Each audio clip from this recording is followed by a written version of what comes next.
नमस्कार, जय जय राम। आशा करते सब लोग कुशल मंगल होंगे और आगे आपके परिवार आप सब कुशल मंगल रहे। 2 मिनट के लिए समय दे के अगर आप हमको सहयोग करोगे, सपोर्ट करोगे, अपनी राय बताओगे तो हमें बड़ा अच्छा लगेगा। हम आपके साथ साझा करके कहानी और आगे बढ़ाएंगे। तो 7 बेटी और राजा की कहानी दूसरा भाग है। राजा जब जंगल में छोड़ के चला आता है अपनी बेटियों को, सवेरा होता है। सवेरे होते साथ तो लड़कियां रोना पीटना शुरू करती कि हमारे पिताजी कहाँ चले गए, कोई जंगल तो नहीं, जंगली जानवर तो नहीं ले गया। अब इसी बीच में घूमते टहलते रोते पीटते काफ़ी दूर जंगल चले जाते हैं। थकान के मारे एक पेड़ के नीचे बैठ जाती हैं। तभी दूसरे राज के राजा के 7 बेटे रहते हैं, वो आते हैं जंगल शिकार खेलने आते हैं। घूमते रहते जब इनको रोने की आवाज़ सुनते तब वहाँ दौड़ के आते हैं, देखो कौन रो रहा है यहाँ जंगल में। और पहुँचते हैं। पहुँचने के बाद पूछा उन लोगों से, भाई तुम लोग यहाँ जंगल में कैसे आ गए, कौन हो तुम, कहाँ से आए हो। तब उन्होंने जवाब दिया कि हमारे पिताजी हमको रात में छोड़ के चले गए हैं, हम यहाँ भटक रहे हैं, हमारे पिताजी राजा हैं पहले देश के। बोले अच्छा, तो अब कहाँ जाओगे। बोले अब हमारे पास तो कोई रास्ता नहीं है। तो बोले ठीक है, आप हमारे साथ चलिए और हमारे नगर में हम भी राजा के लड़के हैं, कोई दिक्कत नहीं होगी। यहाँ से 7 को लेके जाते हैं अपने राज में, अपने पिताजी से बताते हैं। और 7 लड़कियाँ वर योग्य रहती हैं, शादी करने लायक रहती हैं। तब राजा ने कहा, अगर बेटा तुम लोग की इच्छा हो तो हमारे बेटे के साथ संबंध कर लो, शादी कर लो और आराम से अपना जीवन व्यतीत करो। लड़कियाँ बोली ठीक है पिताजी, हम मान लिए, हम शादी करेंगे। उनकी शादियाँ बड़े धूमधाम उत्सव से होती हैं। शादियों के बाद प्यार से सब लोग रहने लगे। इधर राजाओं के लड़के 7 जंगल शिकार खेलने रोज चले जाया करते थे, घूमने टहलने शिकार करे, हंसे खेले। इधर 7 बहनें देवरानी जेठानी बन के अपने घर में रहती हैं, खाना बनाती हैं, सबको खिलाती हैं, अपना खाती हैं। राज में बड़ा उत्सव रहता है कि राजा के चलो 7 बहुएं आई हैं। अब इधर से क्या होता है, कुछ दिन होते करते जब जंगल जाते रहते हैं, एक दिन जाते हैं वापस नहीं आते। जब वापस नहीं आते हैं तब इधर भड़कंप मच जाता है कि अरे राजा के लड़के नहीं आए, राजा साहब के लड़के नहीं आए। अब इधर पत्नी भी बड़ा वियोग करती है, रोती हैं, सोच में पड़ी रहती हैं, ये हुआ आज नहीं कल, कल नहीं परसों आ जाएंगे, लेकिन वो वापस नहीं आते हैं। अब इधर होते करते कुछ दिन बाद छोटी सबसे जो लड़की रहती है उसके बालक पैदा होता है। बड़ा सब थोड़ा उनका दुख कम होता है, लेकिन दुख तो पतियों का दुख है होता है। खैर इन्होंने जो है अपना बच्चे को खिलाते पिलाते बढ़िया से रखने लगे। इधर एक दिन जादूगर आता है उन्हीं के नगर में।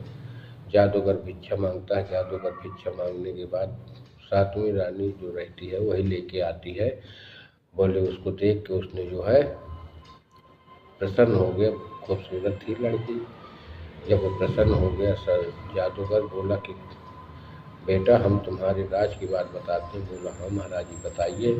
बोले तुम्हारे पतिदेव वापस नहीं आए हैं आज तक जब से गए हैं, और हम तुम्हारे पतियों के विषय में सब कुछ जानते हैं। तब वो अंदर बुला के ले गए, बैठालने के बाद बोला जादूगर कि हमारे साथ तुम शादी कर लो, हम तुम्हारे साथ रहना चाहते हैं, हम तुमको बहुत पसंद करते हैं। लड़की बोली नहीं, ऐसा नहीं हो सकता है। रानी बोली छोटी वाली, ऐसा नहीं हो सकता है, हम किसी की पत्नी है। बोलो कुछ भी हो मैं तुमको लेके जाऊंगा। उनको मंत्र मारता है, मंत्र मार के उनको बकरी का रूप दे देता है। जब बकरी बन जाती है औरत, उसको लेके चल देता है। रोज लोग उसको, सिपाही लोग रोकते हैं कि तुम अकेले आए थे, ये कौन है।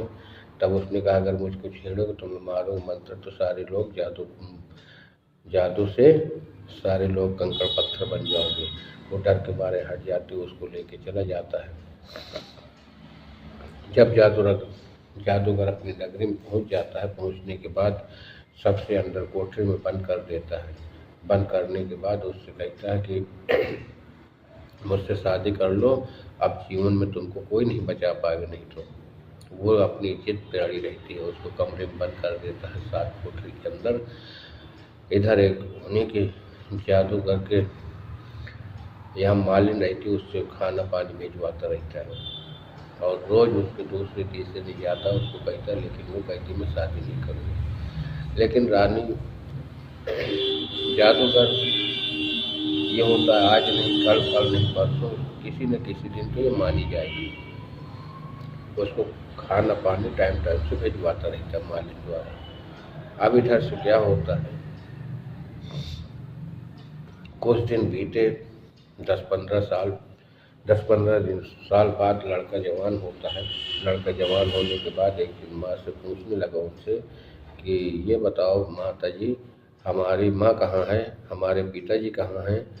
तब उन्होंने बताया कि बेटा तुम्हारे पिताजी शिकार खेलने गए थे और ऐसे ऐसे आज तक वापस नहीं आए हैं।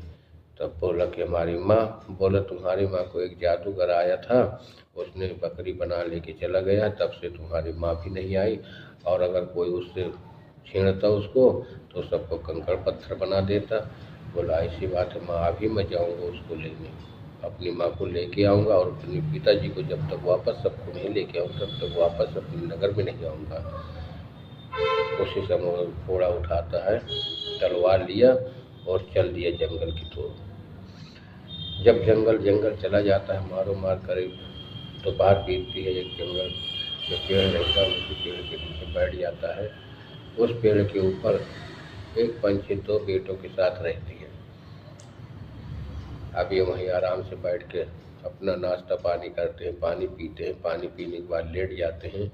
जब लेट जाते हैं तो आसमान की तरफ देखते हैं, ऊपर से एक बाज आता है बच्चों को खाने के लिए। उन्हें तुरंत तलवार फेंक के मारा, बाज कट के गिर पड़ा। पंछी आई, देखा, पंछी से बच्चे बताए पंछी के कि हमको इन्होंने बचाया है, ये मुसाफिर ये नीचे लेटे। उन्होंने गए मुसाफिर के पास, बोले मेरी क्षमता के अनुसार तुम वरदान मांग लो, जो भी मांगोगे मैं तुम्हारी सहायता करने के लिए तैयार हूँ। तब उन्होंने बोला कि हमारी सहायता क्या करोगे। बोली हमारी जितनी क्षमता है उस हिसाब का आप जो भी मांगोगे हम करेंगे। बोले अगर आप करना चाहते हो तो हमारी माँ को पता लगा दो कहाँ है।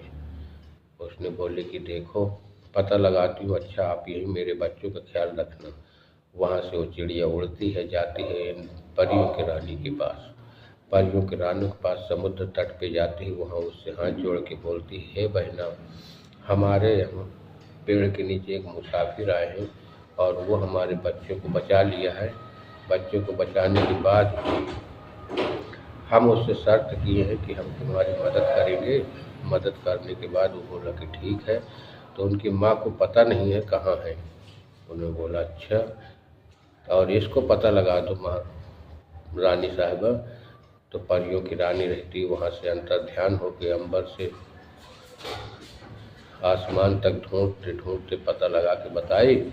आके बोली कि हे चिड़िया रानी, उसके माँ जो है एक जादूगर की नगरी है बंगाल में, वहीं पर वो लेके कैद की है उसकी माँ को। चिड़िया रानी बोली धन्यवाद परी की रानी। वो चली जाती है। चली जाने के बाद वहाँ बताती है मुसाफिर, बेटा तुम्हारी माँ जादू नगर में है, जादू नगरी एक है रात, उसमें जादू कर रही है, वो तुमको वहाँ पर किसी का जादू चलेगा नहीं, किसी का कोई बस नहीं चलेगा, वो बहुत बड़ा जादूगर है। बोला अच्छा। वो कहता कुछ भी हो माता रानी, मैं जाता हूँ, लेके ही आऊँगा। जाता वहाँ पर पहुँचता है, जाके पहुँच जाने के बाद देखता है क्या वहाँ चारों तरफ जादूगर रहते हैं। तभी एक वहाँ से मालिन आते हैं जो उसकी माँ को खाना पानी देता रहते हैं। वो आते हैं, वो देखा, कहीं तुम कौन हो मुसाफिर, यहाँ आ गए हो। उसने बोला कि हम जो है अपनी माँ को पता लगाने आए हैं और जादूगर को पता लगा के लेके आए। कहीं यहाँ अगर आओगे अंदर तो तुम भी डेरा के अंदर तो तुम भी कंकड़ पत्थर बन जाओगे। बोले क्यों। कहे राजा को मालूम हो जाएगा कि तुम राजा के लड़के हो तो तुरंत तुम कंकड़ पत्थर हो जाओगे। बोले फिर कहें कि देखो मैं तुमको इज्जत करता हूँ, करती हूँ। बोले ठीक है।